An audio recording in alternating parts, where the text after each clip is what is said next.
구독과 좋아요는 큰 힘이 됩니다. 옛날부터 시골 어르신들이 하는 말이 있습니다. 밭에 기르는 곡식이나 논에 심어놓은 벼이삭이든지 농부의 발자국 소리를 듣고 자라난다는 말입니다. 농부가 논밭에 심어놓은 곡식들에 그만큼 관심을 가지고 사랑을 하면 자꾸만 가보게 됩니다. 그래서 밭에 가고 논에 가면 그만큼은 더 많은 농부의 보살핌을 받고, 농부의 보살핌을 많이 받은 곡식들은 더 잘 자라게 된다는 말입니다. 세상은 결국 사랑을 얼마나 주고 또 사랑을 얼마나 받느냐에 따라서 결과가 달라지게 되고, 그것은 결국 세상을 움직이는 것은 사랑이라는 말입니다. 사랑은 서로 끌어당기고 미움은 밀어내게 되어 있습니다. 오늘 본문은 세 명의 여인들이 예수님을 너무너무 사랑함으로써 그들이 어떻게 행동하느냐에 대한 내용과 예수님께서 인류를 너무나 사랑하셔서 죽음을 이기고 부활하시는 내용입니다. 오늘 본문을 보시면서 예수님께서 우리를 사랑하시는 그 사랑을 다시 한번 가슴에 새기고, 우리도 예수님을 사랑해서 주님과 하나 되고 주님께서 우리에게 맡기신 사명이 무엇인가를 깨닫는 시간이 되기를 소망합니다. 그러면 첫 번째로, 사랑은 모든 것을 초월한다는 사실을 생각해 보겠습니다. 본문 말씀 1절에서 2절 보면, 안식일이 지남에 막달라 마리아와 야고보의 어머니 마리아와 또한 살로메가 와서 예수께 바르기 위하여 향품을 사다 두었다가 안식 후 첫날 매우 일찍이 해 돋는 때에 무덤으로 가매. 아멘. 이렇게 기록되어 있습니다. 본문 말씀을 보면 세 명의 여인들이 나오는데, 막달라 마리아는 7 귀신이 들렸다가 예수님께 치료받은 여인입니다. 그리고 살로메는 사도 요한의 어머니입니다. 이렇게 사도 요한의 어머니와 막달라 마리아와 야고보의 어머니, 이렇게 세 명의 여인들이 죽은 예수를 찾아가는 지극한 사랑을 가진 것을 볼 수가 있습니다. 예수님의 제자들은 예수님의 죽음을 기정사실로 받아들이고 뿔뿔이 제 갈 길로 갔습니다. 그러나 세 명의 여인들은 예수가 죽었다고 생각한 것은 제자들과 같지만, 그러나 죽은 예수님도 사랑할 만큼 지극한 진실한 사랑이었기 때문에 예수에게 바를 향품을 미리 준비해 두기까지 했던 것입니다. 바로 진정한 사랑은 죽음도 초월합니다.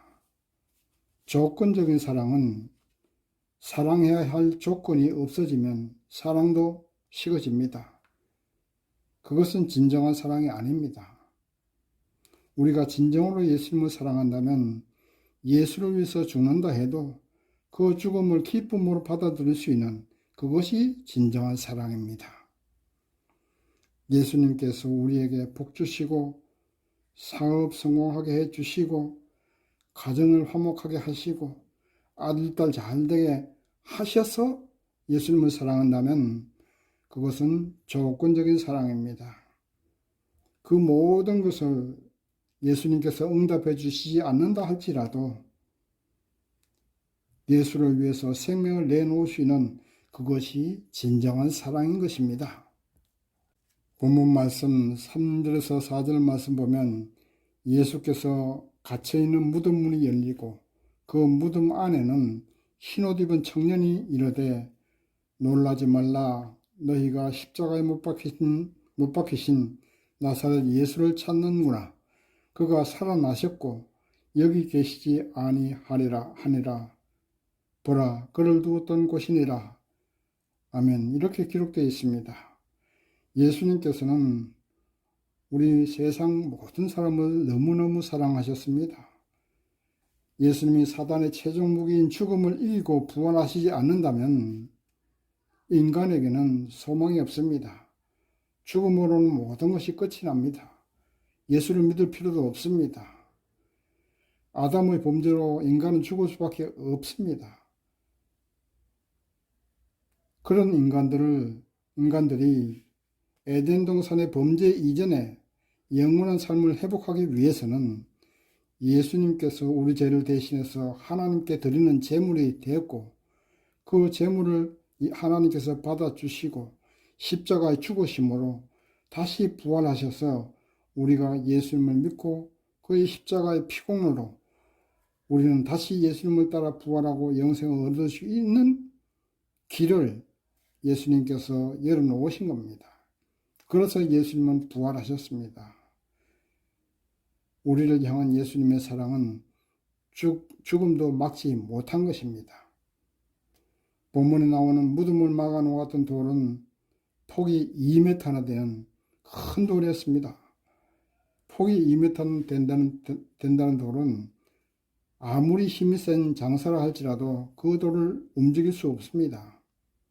그러나 우리 인류를 향한 예수님의 사랑은 그 큰 돌도 가둘 수 없었고 죽음도 예수를 붙잡을 수 없었던 것입니다. 이렇게 예수님의 사랑은 모든 것을 초월해서 우리를 사랑하셨습니다. 진정한 사랑은 모든 것을 초월하는 것입니다. 국경도, 민족도, 이해관계도 다 초월해서 하는 사랑이 진정한 사랑인 것입니다. 세 명의 여인들이 이해관계를 초월해서 예수를 사랑했었고, 예수께서도 우리 인류를 살리시기 위해서 부활하심으로 인류가 다시 부활할 수 있는 길을 열어주신 것, 이것이 진정한 사랑인 것입니다. 예수님은 우리가 잘생겨서 사랑하신 것이 아닙니다. 무조건적인 사랑입니다. 우리를 위해서 죽으시고 부활하시기까지 하신 진실한 사랑입니다. 예수님을 십자가에 못 박고 채찍으로 때렸던 그 사람들에게도 예수님을 믿기만 하면 구원 얻을 수 있는 그런 길을 열어놓을 정도의 그런 진실한 사랑인 것입니다. 믿음이 없는 사람들은 예수님의 부활을 부인합니다. 어떻게 사람이 죽었다가 다시 살아날 수 있느냐? 그렇게 말합니다. 그러나 우리 주 예수님의 부활은 부인할 수 없는 사실입니다. 진실입니다. 왜냐하면 예수님은 죄가 없기 때문에 죄값으로 죽는데, 인간은 죄 때문에 죽는데 예수님은 죄가 없기 때문에 부활하실 수밖에 없는 것입니다. 그러므로 예수님의 부활은 거짓이 아닌 진실이고 주님의 그 사랑에 감사하면서 저와 여러분도 무조건적으로 예수를 사랑하는 믿음의 성도가 되시고 또 무조건적으로 예수님께 충성할 수 있는 믿음의 성도가 되어야 될 줄 믿습니다. 두 번째, 부활이 우리에게 주는 의미가 무엇인가에 대해서 생각해 보겠습니다. 부활이 우리에게 주는 의미는 첫째, 인류 구원의 문이 열리는 것입니다. 예수님께서 부활하시기 전까지는 구원의 문이 닫혀 있었습니다. 죽음에서 부활한 사람이 없기 때문입니다. 물론 구약과 신약에서 죽음에서 부활한 사람이 몇 사람 있기는 했었지만, 그러나 그 부활은 다시 죽을 수밖에 없는 부활이었습니다. 그러나 우리 주 예수님의 부활은 다시 죽는 부활이 아니라 영생하는 부활입니다. 그래서 주님의 부활은 최초의 부활이고, 이제 예수를 믿는 우리에게 영생할 수 있는 구원의 문이 열린 것을 의미합니다. 요한복음 11장 25절 26절 보시면 예수께서 가라사대 나는 부활이요 생명이니 나를 믿는 자는 죽어도 살겠고 살아서 나를 믿는 자는 영원히 죽지 아니라 하리라. 이렇게 말씀하셨습니다. 부활이신 예수, 생명이신 예수를 믿기만 하면 죽어도 다시 부활합니다. 그러므로 우리가 살아있을 때 예수를 믿으면 영원히 죽지 않는 것입니다. 이것이 예수님의 부활이 우리에게 주는 의미입니다. 로마서 4장 25절 말씀 보면 우리의 범죄함을 인하여 내어줌이 되고 우리의 의롭다함을 인하여 살아나셨다고 기록되어 있습니다. 우리가 죽는 것은 아담의 범죄 이후에 죄 지을 수밖에 없는 인간이기 때문입니다. 죄로 인해서 사망할 수밖에 없는 우리를 위해서 주님께서 우리의 죄값으로 예수님의 생명을 내어주시고 다시 부활하셨던 것입니다. 그 예수를 믿기만 하면 우리 죄가 용서됨으로 우리는 영생할 수 있는 것입니다. 얼마나 감사한 일입니까? 나이 많고 연로한 사람들이 제일 부러워하는 것이 무엇입니까? 돈도 아닙니다. 권력도 아닙니다. 명예도 아닙니다. 젊음입니다. 억만금을 줘도 젊음만 살 수 있다면 아마 다 줄 겁니다. 캠퍼스에서 공부하는 대학생들이 부럽고 중고등학교 다니는 학생들이 부러운 것입니다. 그러나 그것보다 더 감사한 것이 영생을 얻는 것 아니겠습니까? 진시 황제가 불로초를 구하라고 온 세상으로 사람들을 보냈지만 사람들을 구해오지 못했고 결국 짧은 생애를 살다가 죽었습니다. 예수를 믿으면 불로초 구할 필요도 없습니다. 돈도 안 듭니다. 공짜로 영생을 얻게 됩니다. 얼마나 감사한 일입니까? 그러므로 우리는 기쁘고 감사한 마음으로 예수를 믿고 의지해야 됩니다.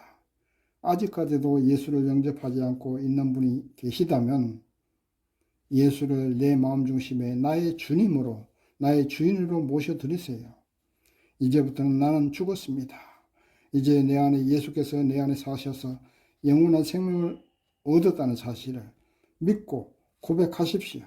그러면 이제 우리는 영원히 죽지 않는 생명을 얻게 되는 것입니다. 두 번째, 예수님의 부활이 우리에게 주는 의미는 미래가 보장된 삶이라는 것을 의미합니다. 사람들이 이 땅에서 인생을 살면서 불안해하는 이유가 무엇입니까? 미래가 보장되어 있지 않았기 때문입니다. 요즘 대기업에 입사해도 평생 직장이 되지 못합니다. 사람의 평균 수명은 점점 길어지는데 대기업에 들어가도 10년, 20년을 넘기기가 힘듭니다. 결국 40대, 50대에 회사를 퇴사해야 되는데 퇴사하고 나면 남아있는 생이 살아온 생명만큼이나 많이 남았는데 뭘 해서 먹고 사나? 바로 이런 것들 때문에 불안해합니다. 사업하는 분도 오늘 사업이 잘 된다 해도 언제 어떻게 세상이 변화될지 모릅니다. 그래서 늘 불안해합니다. 코로나 사태로 인해서 얼마나 많은 사람들이 사업장 문을 닫았습니까? 바로 이런 것 때문에 불안해합니다. 그러나 우리 주 예수를 믿는 우리들은 불안해하지 마십시다. 잠깐 어려움이 우리에게 올 수도 있습니다. 그러나 우리에겐 영원한 생명이 보장되어 있고 영원한 승리가 보장되어 있습니다. 여러분 찬송가 가사도 있지 않습니까? 너희들은 세상에서 뭐 먹고 마시며 무슨 옷을 입고 살까 염려하지 말아라. 이는 이방 사람들이 간구하는 것이요 너희 하늘 아버지는 너희 있을 것 아신다. 이렇게 찬송가 가사가 있습니다. 우리 하나님 아버지께서는 우리 있을 것을 다 알고 계십니다. 믿음으로 아멘 하시기 바랍니다. 불안은 건강을 해치고 인간관계도 깨지게 합니다. 세상을 창조하신 하나님이십니다. 세상을 주관하시는 하나님이십니다. 그 하나님이 나의 하나님이시고 그 하나님이 우리의 하나님이십니다. 그리고 죽음에서 부활하신 예수님이 나의 주님이십니다. 우리에겐 승리가 보장되어 있고 우리의 영생이 보장되어 있고 우리의 일용할 양식이 하나님 보장해 주십니다. 그러므로 우리는 더 이상 불안해하지 마십시다. 예수님의 부활이 바로 우리에게 미래를 보장해주는 증표입니다. 그것이 주님의 부활이 우리에게 주는 의미입니다. 세 번째, 주님께서 우리에게 부활하신 우리에게 주는 의미는 무엇이냐? 승리의 확실성을 증가합니다. 사단이 아무리 우리를 괴롭히고 육신의 질병을 주고 사업을 망하게 하고 여러 가지 어려움을 준다 할지라도 사망을 주지는 못합니다. 예수께서 부활하셨기 때문입니다. 예수님께서 사단과의 싸움에서 부활하심으로 인해서 영원한 승리를 하셨습니다. 그러므로 우리도 예수를 믿기만 하면 우리에게 영원한 승리가 보장되어 있는 것입니다. 질병에서도 승리가 보장되어 있습니다. 사망에서 영생하는 승리가 보장되어 있습니다. 이 땅에서 우리에게 온갖 괴롭힘을 준다 해도 사단은 우리에게 영원한 승리하지 못합니다. 우리가 영원한 승리가 보장되어 있습니다. 그러므로 우리는 두려워할 필요도 없습니다. 걱정할 필요도 없습니다. 질병으로 인해서 고통당한다 해도 바람에 한 줄기 지나가듯 금방 지나갑니다. 우리에게는 영원한 승리가 보장되어 있기 때문입니다. 예수님의 승리가 나의 승리고 예수님의 승리가 우리의 승리이기 때문입니다. 이제 더 이상 불안해하지 마시고 걱정하지도 말고 아픔의 고통에서 질병의 고통에서도 주님의 은혜를 바라보면서 보장된 승리를 바라보면서 찬송하며 이겨내고 기도하면서 이겨내고 믿음으로써 이겨내는 우리가 되어야 될 줄 믿습니다. 세 번째, 다시 찾아오신 예수님에 대해서 보겠습니다. 본문 말씀 9절 말씀 보면 예수께서 안식 후 첫날 이른 아침에 살아나신 후 전에 7 귀신을 쫓아내어 주신 막달라 마리아에게 먼저 보이시니 이렇게 기록되어 있습니다. 부활하신 예수님을 본 막달라 마리아는 다른 제자들보다도 세상에서 제일 먼저 보았습니다. 그래서 막달라 마리아가 제자들에게 달려가서 예수님의 부활을 전했습니다. 그러나 본문 11절에 보는 대로 제자들은 그 사실을 듣고도 믿지 아니했다고 기록되어 있습니다. 그 후에 2명의 제자가 에마우로 가고 있을 때 그 2명의 제자와 함께 걸어가셨습니다. 부활하신 예수님께서 걸어가셨습니다. 처음에 모르다가 나중에서야 부활하신 예수님을 깨닫고 2명의 제자가 다른 제자들에게 예수님의 부활하신 것을 다시 전했습니다. 그러나 다른 제자들은 이번에도 예수의 부활을 믿지 않았습니다. 그래서 예수님은 다시 11명의 제자가 식사하고 있을 때 나타나셔서 그 제자들을 책망합니다. 믿음이 없는 것과 마음이 완악한 것을 꾸짖으셨다고 본문 14절에 기록되어 있습니다. 본문 14절에 기록된 믿음이 없는 것은 전혀 믿음이 없는 것은 아니고 믿음이 있기는 있는데 약한 상태를 말합니다. 그리고 마음이 완악한 것은 확실한 증거가 있는데도 무조건적으로 부인하고 믿지 않는 상태, 이것이 바로 마음이 완악한 상태입니다. 부활하신 예수님은 맨 먼저 막달라 마리아에게 보이셨고 2명의 제자들에게 보이셨는데도 믿음이 약한 제자들은 그 사실을 믿지 아니하였고 3명의 증인들이 예수의 부활을 증거하는데도 그 사실을 시인하지 않는 완악한 제자들이었습니다. 그래서 예수님은 그들을 책망하셨습니다. 제자들은 예수님이 죽었다고 버리고 갔지만 부활하신 예수님은 다시 찾아오셨습니다. 그리고 그들의 믿음 없음을 책망하셨던 겁니다. 오늘날 우리도 제자들처럼 예수님을 믿고 신앙생활을 잘 하다가도 어려움이 닥치면 사업이 부도나고 직장도 잃어버리고 몸에 불치의 병도 들고 이렇게 어려운 일을 당하면 예수님이 죽으셨나 보다, 예수님이 나를 버리셨나 보다 하고 믿음이 약해지거나 믿음에서 떠나는 경우도 종종 있습니다. 그러나 주님은 결코 우리를 버리지 않으십니다. 우리가 한숨 쉬고 눈물 흘릴 때 그때도 예수님은 우리와 함께하고 계신다는 사실을 믿어야 됩니다. 고통 속에 몸부림칠 때도 우리와 함께 하고 계신다는 사실을 믿어야 됩니다. 이 땅에서 생명이 꺼져가는 그 순간에도, 호흡이 멈춰지는 그 순간에도 예수는 우리와 함께하고 계십니다. 우리를 영생으로 인도하시고 우리를 천국으로 인도하시기 위해서인 겁니다. 그러므로 어떠한 상황에 처해 있다 해도 믿음이 약해져서는 안 됩니다. 믿음에서 떠나서도 더더욱 안 됩니다. 오늘날도 수많은 사람들이 부활하신 예수를 만났고 그 예수님께 받은 은혜를 간증하고 있습니다. 그런데도 마음이 완악한 세상 사람들은 그 사실을 믿지 않고 있습니다. 마치 법정에서 재판받을 때 확실한 증거가 있고 확실한 증인이 있는데도 범인이 그 사실을 계속적으로 부인하는 것처럼 그렇게 예수님의 부활을 부인하고 있습니다. 판사는 확실한 증거가 있고 증인이 있기 때문에 범인에게 중형에 처하는 판결을 내리게 됩니다. 우리는 더 이상 부활하신 예수를 의심하거나 믿지 않는 완악한 사람이 되어서는 절대 안 되고 주님의 부활이 진짜인가 가짜인가 하는 믿음이 약한 상태가 되어서도 안 됩니다.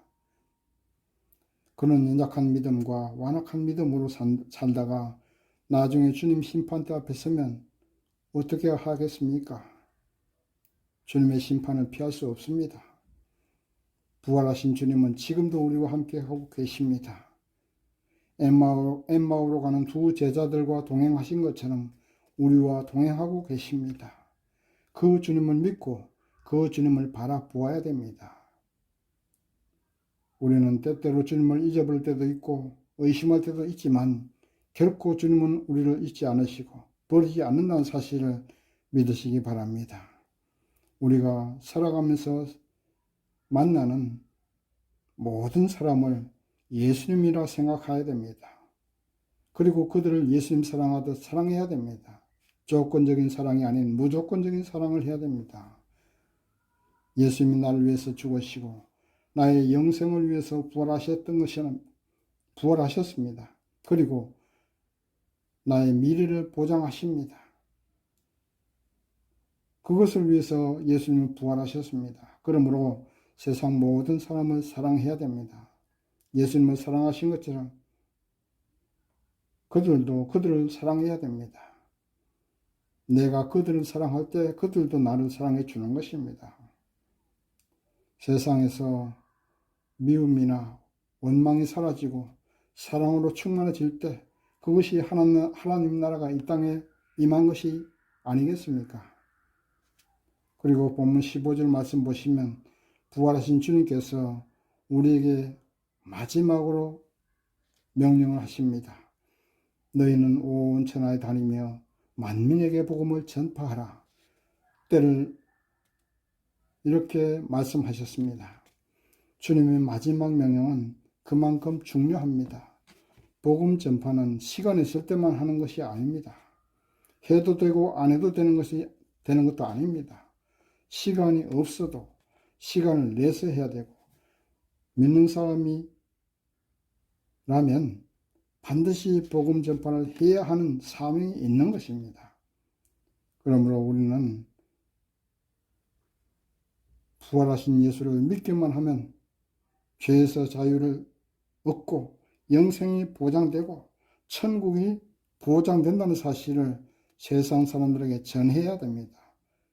현실에 고통이 있고 외로움이 있고 괴로움이 있다 해도 예수님이 우리를 버린 것이 아닙니다. 우리와 함께 고통당하시고 괴로움을 당하시고 계십니다. 그러나 결국은 우리를 천국으로 인도하십니다. 이제 말씀을 정리합니다. 사랑은 모든 것을 초월합니다. 사랑 중에 가장 진정한 사랑은 예수님께서 우리를 사랑하시는 그 사랑이십니다. 우리를 위해서 죽으시고 우리에게 영생을 주시기 위해서 부활하셨습니다. 그러므로 우리는 조건적인 사랑으로 예수를 사랑해서는 안 됩니다. 조건적으로 세상 사람들을 사랑해서도 안 됩니다.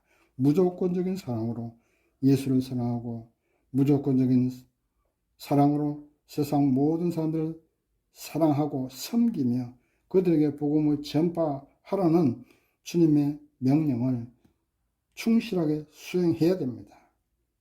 그래서 예수께서 잘했다 칭찬하시고 우리를 천국으로 인도함을 받는 저와 여러분 되시기를 주님의 이름으로 축원합니다. 아멘.